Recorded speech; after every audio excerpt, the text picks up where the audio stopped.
Children with developmental disabilities, which include cerebral palsy, autism, and Down syndrome, also require physiotherapy.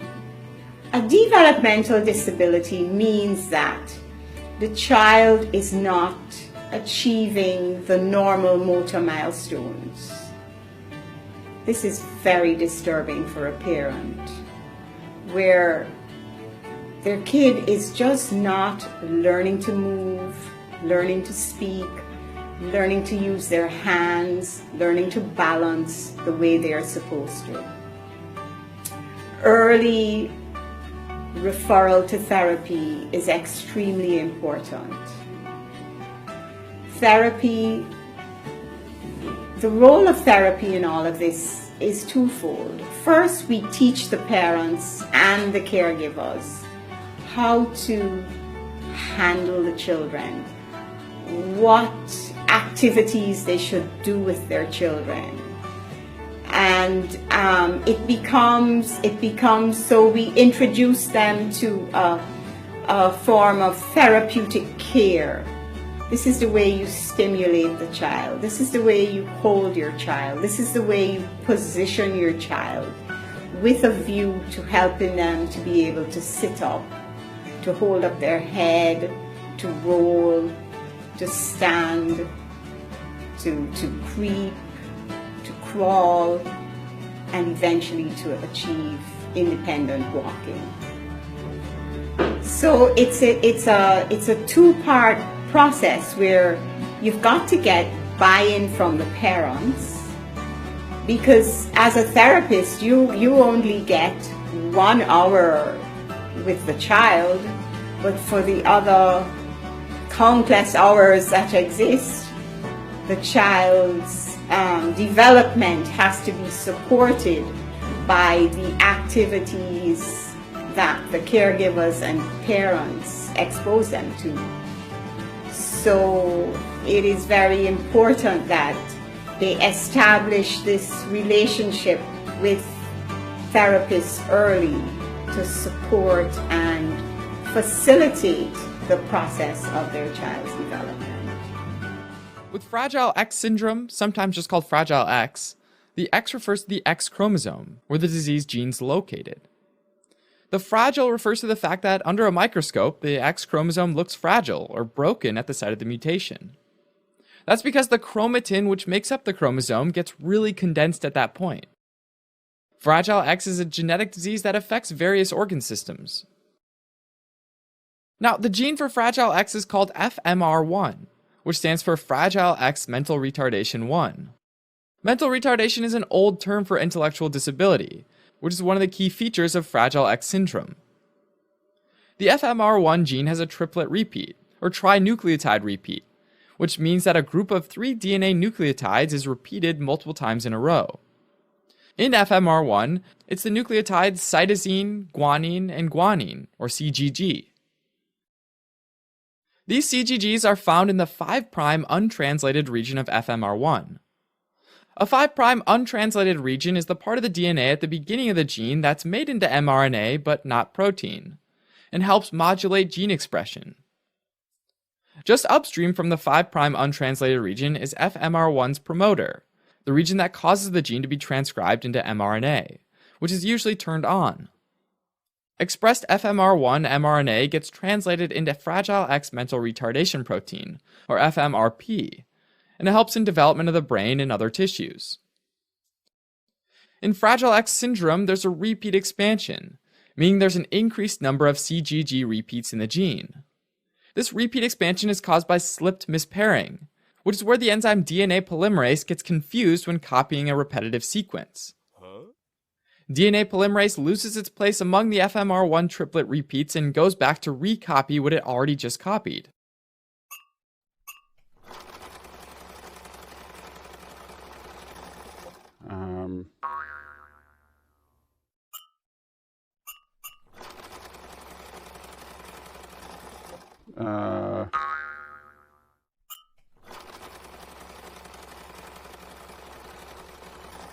This is like getting lost in a video and watching the same part over and over. But since DNA polymerase is making copies, the effect is an increase or expansion of the number of repeats. The normal number of CGG repeats is 5 to 44. Alleles with 45 to 54 CGG repeats are called intermediate expansion alleles, and they don't cause any symptoms. Alleles with 55 to 200 CGG repeats are called premutation alleles, and they can cause some mild symptoms. Finally, if an allele has over 200 CGGs, then it's considered a full Fragile X syndrome mutation, and can make the chromosome take on its distinctive look. Alleles can tend to get longer and longer as DNA polymerase becomes more and more unstable, copying the longer stretches of repeats. So an intermediate expansion allele can become a premutation allele, and a premutation allele can expand to become a full Fragile X syndrome mutation. The repeat expansion attracts a DNA methylase enzyme to the site and causes the cytosines in the CGG repeats to become methylated. These bulky methyl groups cause the chromatin, which is DNA wrapped around histones, to condense. When it's in a condensed form, regions of the FMR1 gene can't be bound by transcription factors. As a result, the promoter of the FMR1 gene is locked in the off state, so its product, FMRP, can't be made in adequate amounts, and that leads to Fragile X syndrome. Fragile X can cause intellectual disability, delayed speech, and delayed motor development. For example, learning to walk at 18 months instead of 12.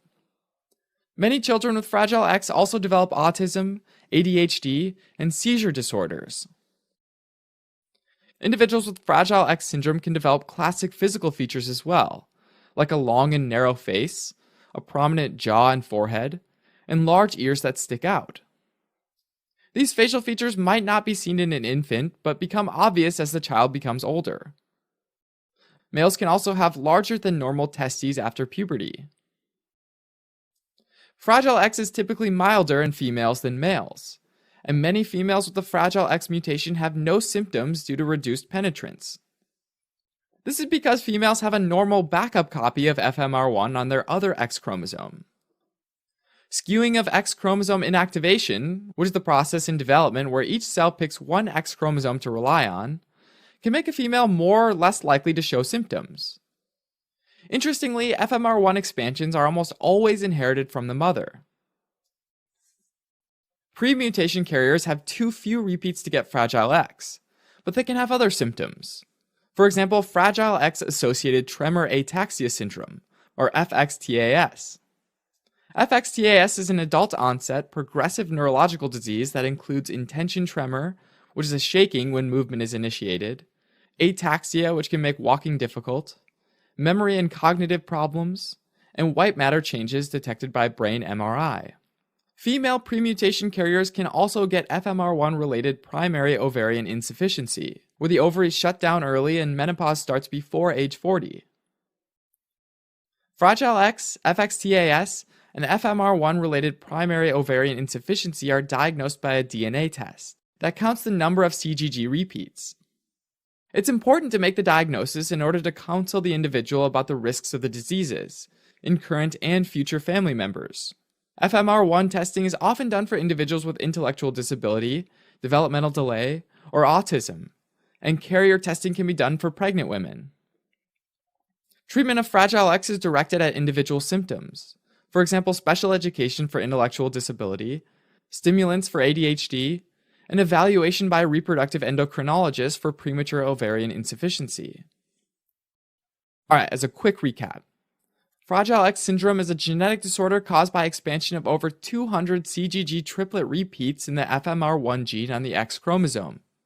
It's more likely to cause symptoms in males than females, and these symptoms include intellectual disability and autism, a long, narrow face, a prominent jaw and forehead, large ears, and large testes in adolescent males.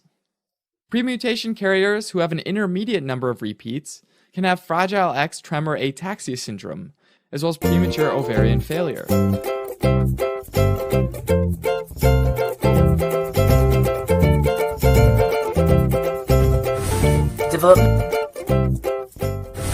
Developmental disabilities, or DD, are specific disorders that may occur anytime from before a baby's birth up until the age of 22. A developmental disability may take different forms. A developmental disability condition may cause a child to develop more slowly all along, or to have physical difficulties and limitations, or have trouble learning and growing like other children in general. Sometimes an individual has more than one condition or disability.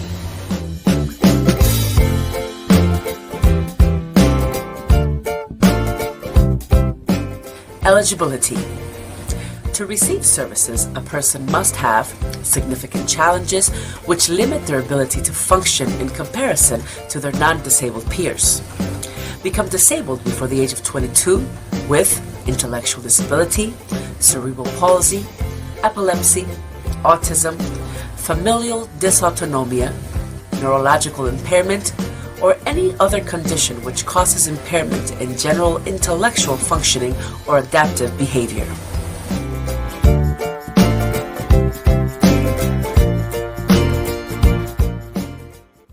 Services. Medicaid Service Coordination. MSC is provided by qualified service coordinators to develop, implement, and maintain an individualized service plan or an ISP with and for the person served. MSC coordinates services and promotes the concepts of choice, individualized services, and supports and consumer satisfaction.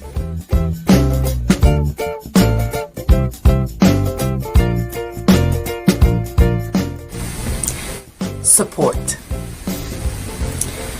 There are supports that may be available to people who are found eligible for services through the Office for Persons with Developmental Disabilities, or OPWDD. These services are designed to help people with developmental disabilities live their life, learn about new things, become employed, and find recreational activities.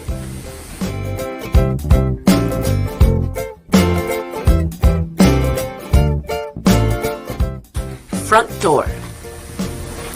To receive assistance from New York State in caring for a child or adult with a disability, you will need to access the front door. The front door is the New York State point of entry for people looking into services for a person with intellectual or developmental disabilities.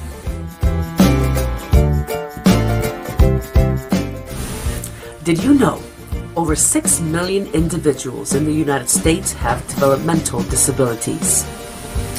Over the last 12 years, the prevalence of developmental disabilities has increased 17.1%. That's about 1.8 million more children with developmental disabilities in 2006 to 2008 compared to a decade earlier. Developmental disability is different from developmental delays, which show up as a lag in one or more areas of growth or skill.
Good day, everyone, especially for those who wanted to learn. So today, we are going to tackle about biological sources of developmental disabilities. So first, what is biological development? Biological development is the progress, changes in size, shape, and function during the life of an organism by which its generic potentials are translated into functioning mature systems. Genetic and developmental factors are the main reason of developmental disability. It includes gene mutation, untreated illness, mother's behavior like smoking and drinking, and exposure of pregnant mother to infection and environmental toxins. Down syndrome, Fragile X syndrome, fetal alcohol syndrome are some of the results of biological sources of development. To further understand, here is a video of Down syndrome discussing genetic as a biological source of developmental disability.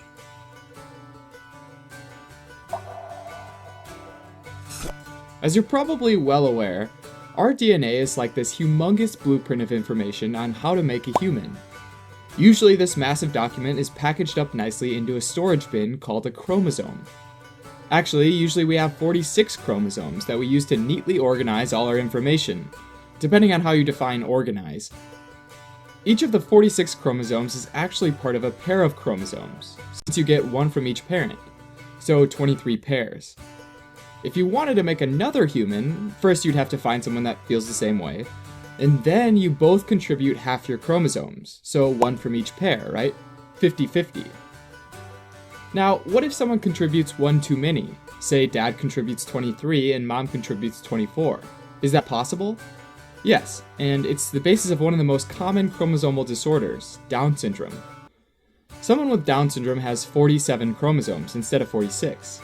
Specifically, they have an extra copy of chromosome 21. So instead of 2, they have 3. So Down syndrome is also known as trisomy 21. In other words, 3 chromosome 21s. Alright, so in order to package up half the chromosomes into either a sperm cell or an egg cell, you actually start with a single cell that has 46 chromosomes. Let's just say that we're making an egg cell for the mother. I'm just going to show one pair of chromosomes, but remember that all 23 pairs do this.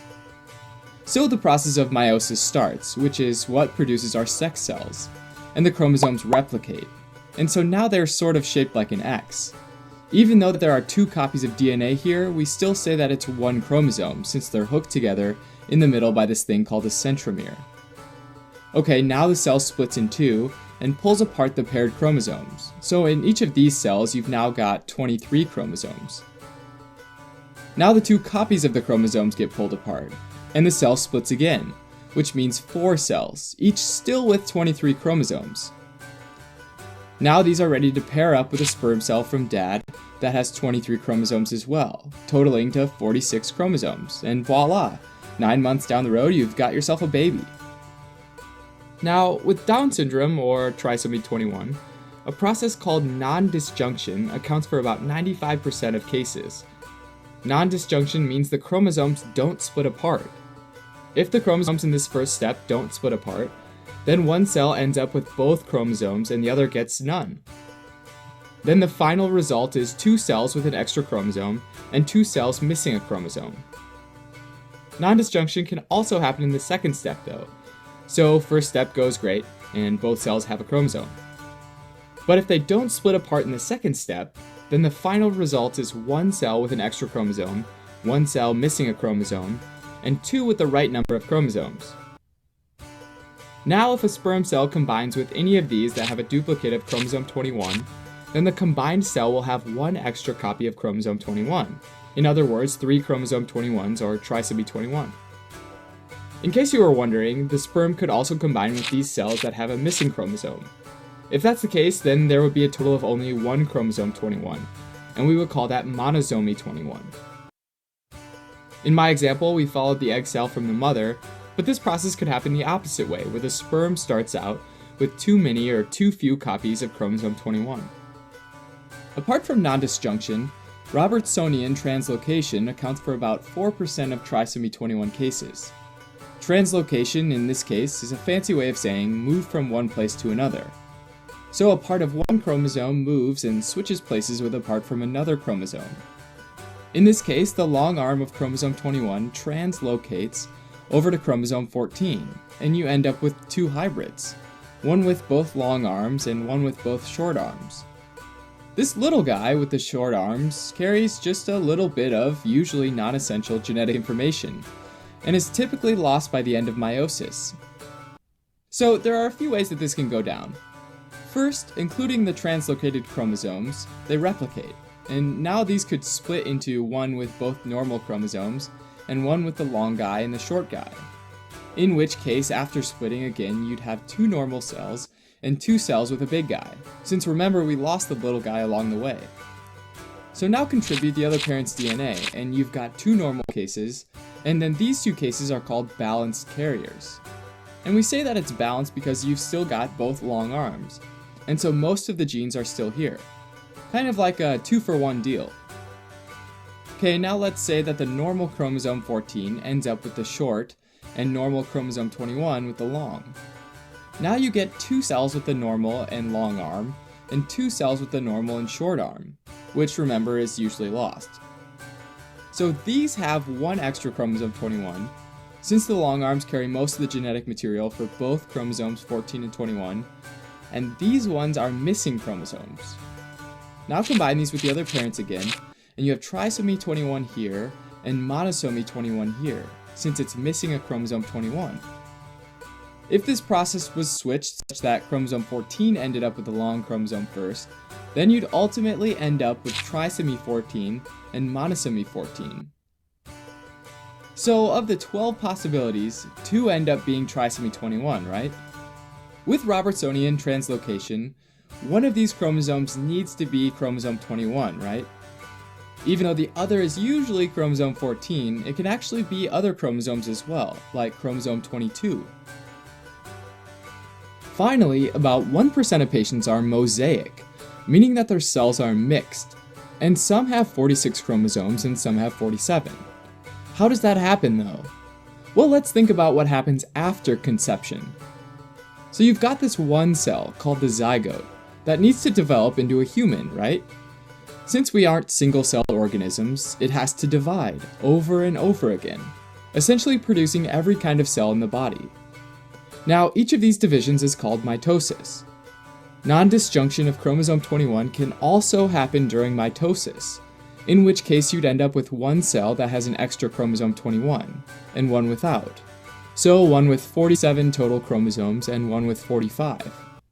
The cell with 45 chromosomes isn't able to survive, but the one with 47 does survive, and continues to replicate and produce more cells with 47 chromosomes. If this happens early on in development, then you can imagine that a lot of cells down the line can have 47 chromosomes, right? If it happens later on, then less cells will have 47 chromosomes. Mosaics can also happen when the zygote starts with trisomy 21, or 47 total chromosomes. In this case, non-disjunction would produce one cell with another extra chromosome 21. So this one has 4 chromosome 21s, totaling to 48 chromosomes. And this cell can't survive. The other cell, though, loses one of its 3 chromosome 21s. So now it only has 46 chromosomes, which happens to be the normal amount of chromosomes, right? And this is sort of like the opposite situation, because now, through a mistake, you've actually ended up with the right amount of chromosomes. So if it happens early on in development, you'll actually end up with more cells with the normal amount of chromosomes. If it's late in development though, then less cells will have the normal 46 chromosomes.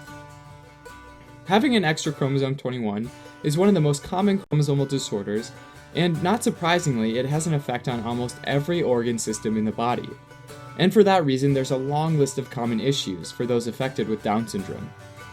Here are some of the major ones. Septal defects in the heart's chambers, usually between the 2 atria, duodenal atresia, increased risk of acute lymphoblastic leukemia, mental retardation and an increased risk of Alzheimer's, and sterility in males. There are several physical characteristics as well, like a simian crease in the hands, a gap between the first 2 toes, a flat facial profile, and epicanthal folds.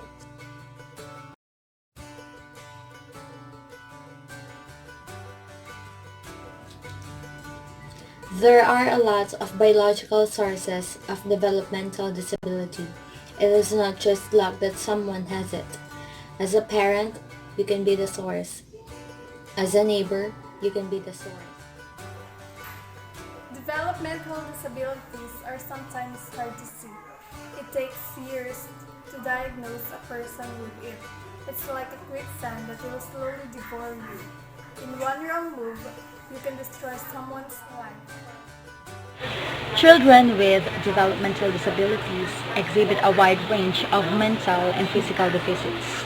Therefore, determination of giving them their nutritional needs is what needed the most, especially giving them full support and full attention is what really matters.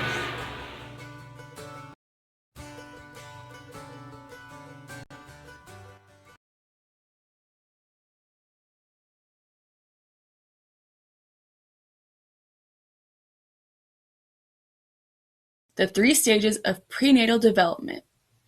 The first stage is called the germinal period. The second stage is called the embryonic period, and the final stage is called the fetal period. Each stage occurs for a certain amount of time, but the amount of time differs for each of the main stages. The germinal period occurs during the first 2 weeks. During this stage, the zygote begins to divide and make its way to the uterus, where it forms a hollow ball and attaches itself to the uterine wall. The placenta and the umbilical cord are also formed during this first stage. The placenta is a specialized organ that provides nourishment and filters away the baby's waste, and the umbilical cord is what connects the developing baby to the placenta. Once 8 cells have been formed, the cells begin to differentiate into specialized cells, including skin cells, heart cells, and stem cells. Once the cells are firmly attached to the uterus, they become an embryo. This starts the embryonic period, which occurs 2 weeks to 8 weeks after conception. During the embryonic period, cells continue to specialize and form different organs and structures. Neurons also begin to develop during this stage. By the end of this 6-week period, the embryo will be approximately 1 inch long and have distinct facial features, and nearly all the organs will be present. However, they are not fully functional. From 8 weeks after conception to birth, the fetal period occurs. During this time, the baby remains in the uterus and continues to grow. The fetus's sex organs develop, and the rest of the organs also finish developing to become fully functional. Many changes happen to the developing baby's brain and nerves. The brain experiences rapid growth and myelination occurs. Myelination is when the neurons become surrounded by an insulating material called myelin. All of the growth occurring during this period, the fetus will gain around 7 pounds. The pregnant mothers will have many ultrasounds during this period to check on the baby and ensure that the baby is growing properly.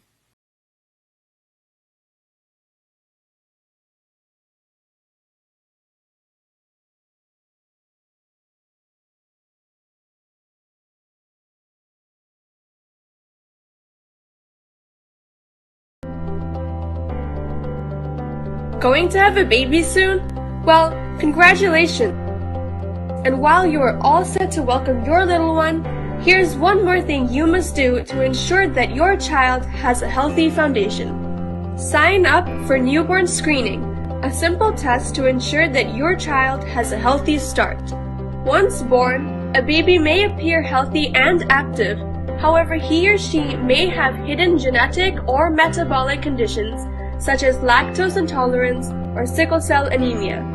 These conditions, if left undetected, may manifest later during a child's growth and affect the physical and mental development. Newborn screening is a test done on samples of your baby's urine and blood to check for over 50 such conditions. How is the test done? After 48 hours of your baby's birth, samples of your baby's urine and blood are collected. Don't worry, the blood is collected through a simple prick of the heel. Your baby will be fine. The obtained samples are sent to LifeCell's accredited and certified labs where the tests are performed. The reports are made readily available to you post the tests. In the rare case that a child tests positive for a condition, doctors can begin treating the condition immediately. Most often, Treatment involves intake of medication or a supplement or just a simple change in dieting patterns. Remember, the best time to do this test for your newborn is before you leave the hospital. The earlier you know, the easier it is to address the problem. Sign up for newborn screening to give your child the right start.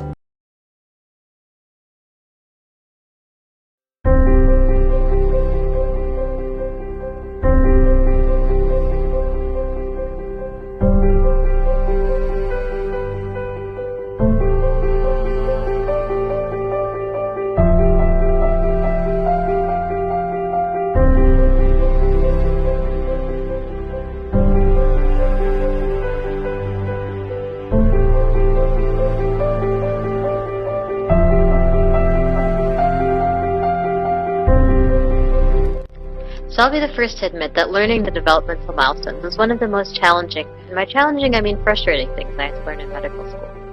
This video is for those of you who are like me, no children of my own, didn't grow up with younger cousins, and was too young to really remember when my little sister passed these milestones, if she ever did. The milestone tables out there are numerous, and just by looking at them, there appears to be no reason as to why milestones happen when they do. My job here is not to read you those tables, but rather it's to help you come up with an approach for memorizing these milestones. I'll also try to point out, in my opinion, what is the bare minimum of what you need to know to pass an exam and stay afloat on your pediatrics clerkships. Again, for the purists out there who believe in and can memorize long tables of information, this video is not for you. For the rest of you, let's begin. The best way to think about the milestones is first to eliminate all the extraneous time periods that you find in books and tables. This means pay attention to the major age groups only. 1 month, 6 months, 9 months, 12 months, and 24 months and 2 years. We can also throw in 3 and 4 years to be fancy. Now let's start from the 1 month to the 1 year time. After 1 year, the goal is to have a toddler who can walk by him or herself, gross motor skills, use a 2-finger pincer grasp to pick up objects, fine motor skills, say mama dada, language, and imitate a parent, social cognitive. If you choose to remember one set of things, I would remember just these 4 things. On the flip side to the 1-year-old is the 1 month toddler who can barely do any of this. Imagine, a 1-month-old can only lift their head when prone, track things with their eyes, coo, and recognize their parents. One caveat, which I hope will not throw you off too much, is that while walking is strictly a 1-year thing, the 1-year-old who can't walk is not necessarily delayed. What you will be given on a test, however, is the 1-year-old who can only sit up, i.e. who hasn't even passed the 9-month milestone, that you would call delayed. Now if you understand this, it's easy to remember the stuff in between, or at least it's easier to guess. 6 months is the halfway point between 1 month and 1 year. It's also the halfway point between lying down and standing unassisted, which you might guess is sitting. It's also the halfway point between being able to use 2 fingers to grasp an object and not any fingers at all, which we will inventively call the raking grasp, or using one's hand to move an object. The 6-month-olds are 1 step up from cooing, but can't say mama, which means that they can just babble. And finally, not only do they recognize parents, they've also learned to recognize strangers, i.e. have stranger anxiety, which is one of the big cognitive time points of this book. Now for the 9-month-olds. Going with our approach, 9 months is halfway between 6 months and 1 year. The midway point between sitting and standing is being able to stand with assistance. For fine motor, 9-month-olds can use 3 fingers. Again, not raking the 4 fingers, but not the fancy 2-finger grasp. Language doesn't follow exactly the rule per se, as the early birds can say mama dada, but being able to say this or not say this doesn't mean anything at 9 months. This also means that language at this age is usually not tested on exams. And finally, the 9-month-old can not only recognize, but they can interact. They can wave bye-bye and play patty cake, which you could perhaps think of as less complex than imitating a parrot. Again, this is not a ton to memorize, but knowing just this will get you really far. In my opinion, the 15-month and 18-month marks are pretty low yield, but you can still use the same strategy. If you remember the 1 year and 2 year marks, then you can figure out everything that should fall in between. Exams usually don't test these months, and on your rotations, you can ask the parents what new motor, language, social skills the child has developed since 1 year, and using the 1-year milestones you memorized to help prompt them. Then you can go to your attending and tell them whether they are or are not meeting the milestones, with just the 1-year and 2-year information. The next big category is the 2, 3, and 4 years. These tend to be easier because the numbers correlate well. 2 years is the year of 2s. 2-year-olds can walk between 2 steps, i.e. climb steps, say 2-word phrases, and follow 2-step commands. Motor does fall out of favor with 2-year-olds because they can stack 6 cubes instead of just 2, but basically think of them as just being able to stack a bunch of cubes. 3 years is the year of 3s. Tricycle, 3-word sentences, and they can also brush teeth. 3-year-olds can copy a circle, which kind of throws everyone off, and I'm afraid this might need to be memorized. However, in reality, i.e. in the clinic, many of the 3-year-olds were drawing much more complex things than just circles. One nice pearl which I did learn from my preceptor is that for fine motor skills, kids should be able to roughly draw a person with at least as many parts as their age. So a 3-year-old can draw an outline of a face with eyes and a mouth. 4-year-olds will be able to add a nose to this mix.